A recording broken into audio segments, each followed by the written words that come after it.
Eu sou a Neuza, coordenadora do MBA em Gestão de Finanças Empresariais da Faculdade Pitágoras.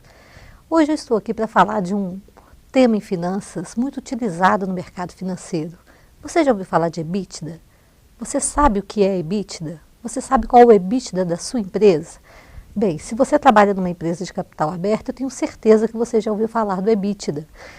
Mesmo que você não trabalhe, se você acompanha a mídia, como por exemplo, essa notícia que eu trouxe da BOL, Vale Fertilizantes registra EBITDA de 490 milhões em 2010. É muito utilizado pela mídia o EBITDA. Hoje nós vamos aprender o que é o EBITDA e como calcular o EBITDA. Antes de chegar no cálculo do EBITDA, eu só vou fazer algumas considerações sobre o balanço patrimonial. O balanço é onde a empresa vai como se fosse emitir um retrato da situação patrimonial dela.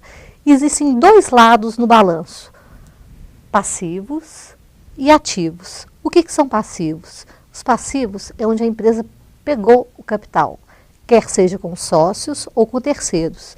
E esses terceiros não se referem apenas a banco, por exemplo, fornecedores, os salários a pagar, os impostos a pagar, e o patrimônio líquido, que foi o dinheiro que os sócios investiram na empresa. Então, o passivo são as fontes de recursos da empresa. E o que ela faz com essas fontes de recursos? Ela investe. Investe aonde? Investe no ativo. E o que tem no ativo? Tem várias coisas. Tem o caixa, por exemplo, tem contas a receber de clientes, estoques, tem imobilizado. Mas para que a empresa continue gerando as suas atividades, periodicamente é feita uma demonstração de resultados. O que é essa demonstração de resultados? Essa nós vamos aprofundar um pouquinho mais, porque nós precisamos dela para calcular o EBITDA. Então imagina o seguinte, eu tenho uma empresa de bolsas. A minha empresa, no ano de 2010, ela faturou 115 mil reais. O que é esse faturamento? São as bolsas que eu vendi durante o ano de 2010. Então todas as bolsas que eu vendi, descontando os impostos e as deduções, me deram uma receita de 115 mil reais. Só que para fabricar essas bolsas, eu tive custos. Eu tive que comprar, por exemplo, couro, linha, fivela, e isso me custou 72 mil reais. Referente a esses 115 mil que eu tive de receita, eu tive um custo para fabricar essas mercadorias de 72 mil reais. Ou seja, então eu tive um lucro no ano de 2010 de 43 mil reais.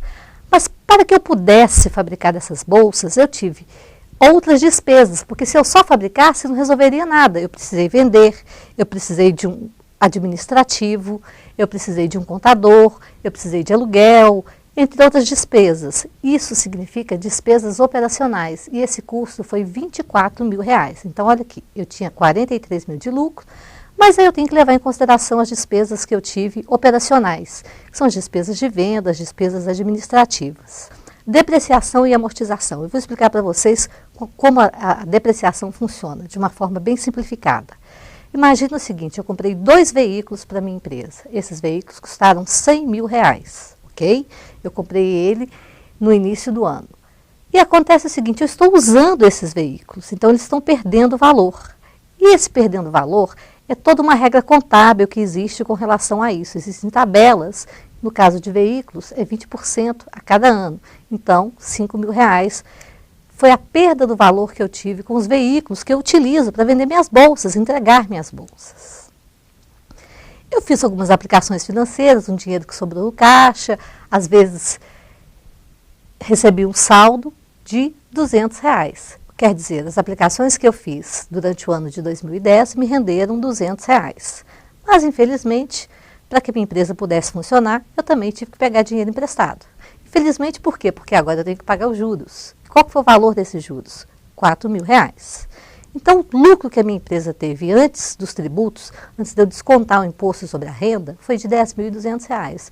O que eu fiz? É o 43 mil reais, menos os 24 mil reais das despesas operacionais que eu tive, menos os 5 mil da depreciação,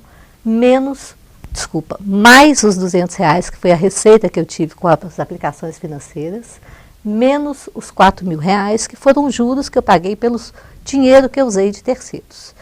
Aí vem o leão, tributa 3.468. Eu tenho que pagar esse imposto de renda. Então, sobrou para mim R$ 6.732. Ou seja, o lucro líquido da minha companhia No ano de 2010 foi 6.732.